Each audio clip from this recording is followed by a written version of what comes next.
Bismillahirrahmanirrahim. Assalamualaikum warahmatullahi wabarakatuh. Apa kabar teman-teman semua? Kembali lagi bersama saya Darmawan Dwi Prasetyo di Nyantri Channel. Baiklah, pada video kali ini saya akan membahas mengenai alasan-alasan kenapa kita harus masuk pondok pesantren, terutama zaman sekarang ini ya. Sebelum kita masuk ke pembahasannya, sebelum kita lanjutkan, jangan lupa untuk subscribe, like, dan share supaya teman-teman yang lain juga mendapatkan manfaat dari video ini. Oke, ayo subscribe sekarang, subscribe. Terima kasih. Baiklah, untuk alasan pertama, kenapa kita harus masuk pondok pesantren? Yang pertama, pesantren adalah lembaga pendidikan asli yang berasal dari Indonesia. Sejarahnya, mula-mula ada seorang kiai atau seorang alim, orang yang ahli ilmu agama di suatu tempat atau suatu daerah. Kemudian datanglah seorang murid atau santri kepadanya untuk belajar akan ilmu agama. Dari satu orang murid tersebut, lambat laun bertambahlah menjadi 2, bertambah lagi menjadi 3, bertambah lagi menjadi 4, 5, dan bahkan seterusnya. Sehingga karena banyaknya santri tadi menyebabkan rumah kiai tersebut tidak mencukupi lagi untuk menampung santri-santri tersebut. Karena sudah tidak cukup untuk menampung santri-santri, para santri ini berinisiatif untuk membuat pondok-pondok mereka sendiri sebagai tempat belajar mungkin, tempat tidur, dan tempat makan dan lain-lain. Jadi awal mulanya seperti itu. Jadi santri-santri itulah yang membangun pondok itu sendiri. Berbeda kalau zaman sekarang kan semua sudah disediakan oleh pendiri pondok pesantren gitu. Jadi asrama sudah disediakan, lemari, bahkan kasur, sampai yang kecil-kecil semua sudah disediakan. Sekarang mudah untuk masuk pondok pesantren. Makanya untuk teman-teman, jangan lewatkan kesempatan untuk masuk pondok pesantren. Semangat! Alasan yang kedua, membatasi dari pergaulan bebas. Di zaman yang berkembang ini, beragam pula tingkah laku dan masalah sosial di kalangan masyarakat, terutama masalah kenakalan remaja, yang mana teknologi yang semakin canggih ini sedikit banyak telah memberikan pengaruh buruk terhadap generasi-generasi penerus bangsa dalam kenakalan remaja atau pergaulan bebas. Dan juga masalah ini tidak terlepas dari orang tua, yang mana orang tua mempunyai kewajiban kepada anaknya untuk mendidik dan merawat anaknya. Selain itu, lingkungan pertemanan dan juga lingkungan sekitar mempengaruhi dari masalah ini. Sehingga apabila anak mungkin berteman dengan orang-orang yang kurang baik, gimana ya? Maksudnya yang kurang inilah, paham kan? Jadi mereka mungkin bisa jadi mengikuti akan perilaku mereka. Dan sebagai orang tua harus selalu membackup anak, harus membacking anak gitu supaya tidak sampai terjerumus ke dalam kenakalan remaja. Karena ada pepatah yang mengatakan inna syababa wal faragha wal jiddata mafsadatun lil mar'i ayya mafsadatin. Sesungguhnya masa muda, inna syababa wal faragha, dan masa kekosongan, wal jiddata, dan kekayaan gitu. Mafsadatun lil mar'i itu adalah perusak bagi seseorang. Ayya mafsadatin itu adalah perusaknya, serusak-rusaknya perusak gitu. Jadi ketika kita di masa muda harus memperbanyak kegiatan-kegiatan yang bermanfaat. Contohnya di pesantren, kita mungkin diajarkan mengenai kepemimpinan, mengenai public speaking. Jadi tidak mungkin ada waktu celah untuk melakukan hal-hal yang negatif. Kita jauh dari waktu kosong. Waktu kosong mungkin di pesantren itu sedikit sekali. Dan waktu kosong cuma tidur gitu ya.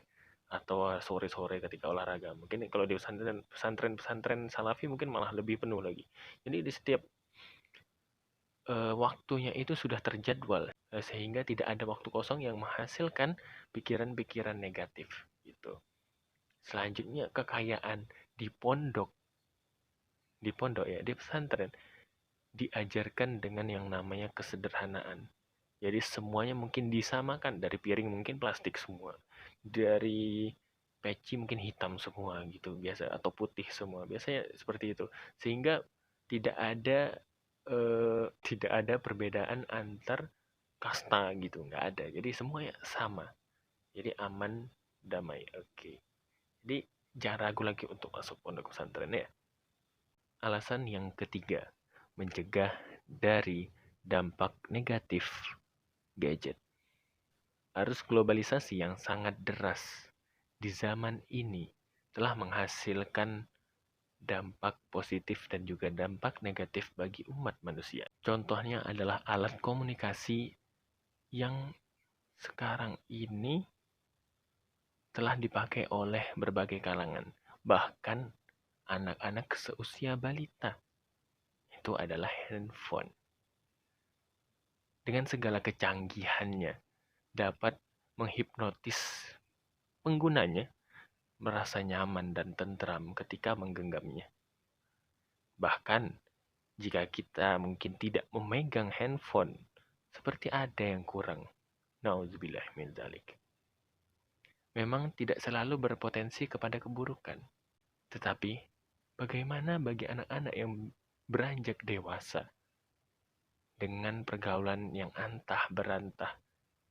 Mungkin kita sebagai orang tua tidak bisa atau tidak sempat untuk mengawasi dan mengontrol anak karena mungkin ada pekerjaan dan urusan-urusan lain.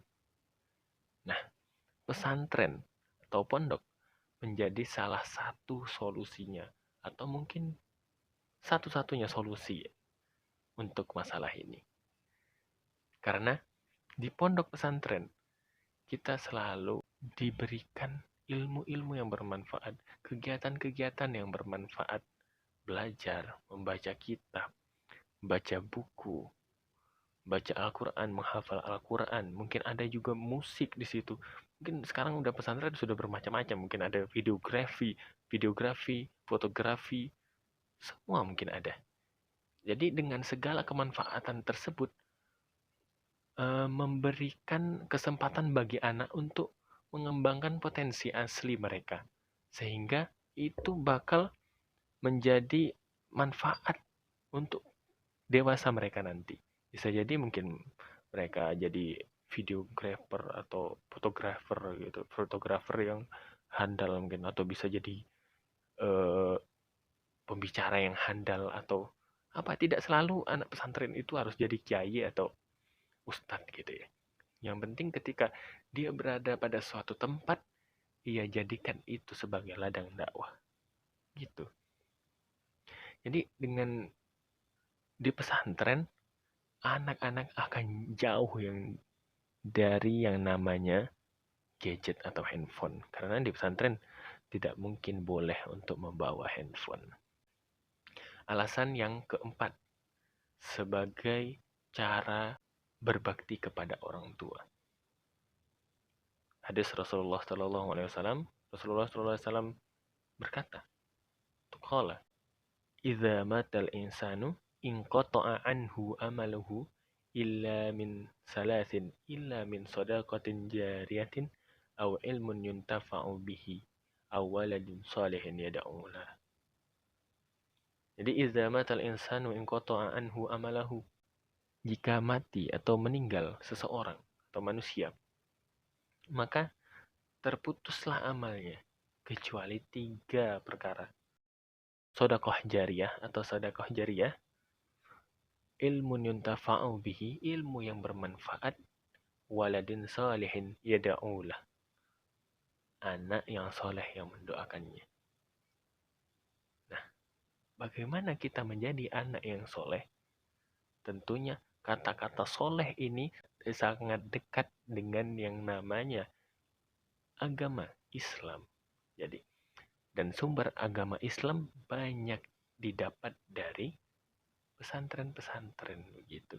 Jadi ketika ibu, bapak, ayah, bunda ingin mendapatkan anak yang soleh atau soleha, maka bisa salah satu caranya adalah dengan memasukkan anaknya ke pesantren. Dan juga misalkan teman-teman yang mau menjadi anak yang berbakti kepada orang tua, maka masuklah pesantren agar menjadi pribadi yang soleh atau soleha. Dengan begitu, kita lebih paham lagi akan hakikat-hakikat bagaimana cara kita berbakti kepada orang tua, mendoakannya, dan lain-lain. Sehingga menjadi penyelamat orang tua kelak di akhirat nanti. Amin amin ya rabbal alamin. Selanjutnya, alasan yang kelima, agar tahu cara kembali. Maksudnya di sini apa? Al-insanu makanul khata' wan nisyan. Manusia itu adalah tempatnya salah dan dosa. Jadi, sesoleh apapun, sehebat apapun imannya seseorang, pasti akan pernah melakukan kesalahan. Begitu pula santri. Santri mungkin ketika telah keluar, telah menjadi alumni dari pesantren, bisa jadi ada yang agak terjerumus ke dalam lembah kemaksiatan syaitan. Mungkin saja.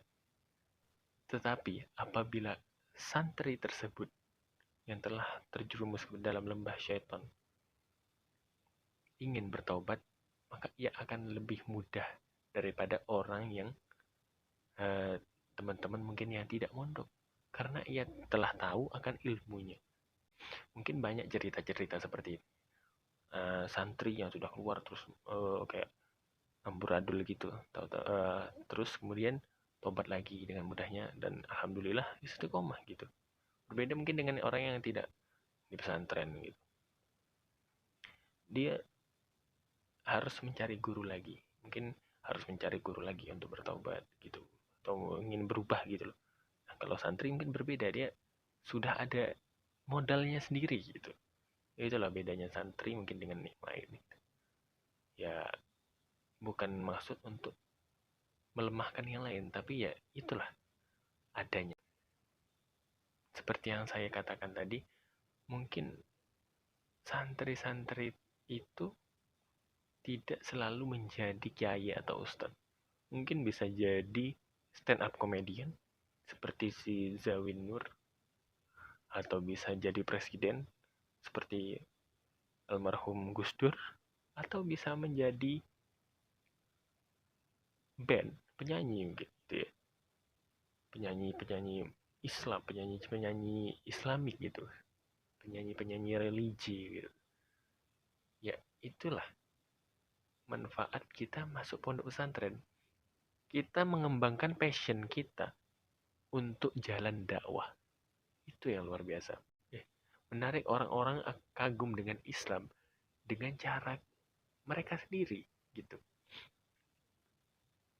Seperti mungkin Muhammad Salah, pemain bola yang sangat religius sehingga memperkenalkan kepada seluruh dunia akan Islam gitu. Dia menjadi pemain bola yang berdakwah. Selanjutnya mungkin seperti Habib Nurmagomedov,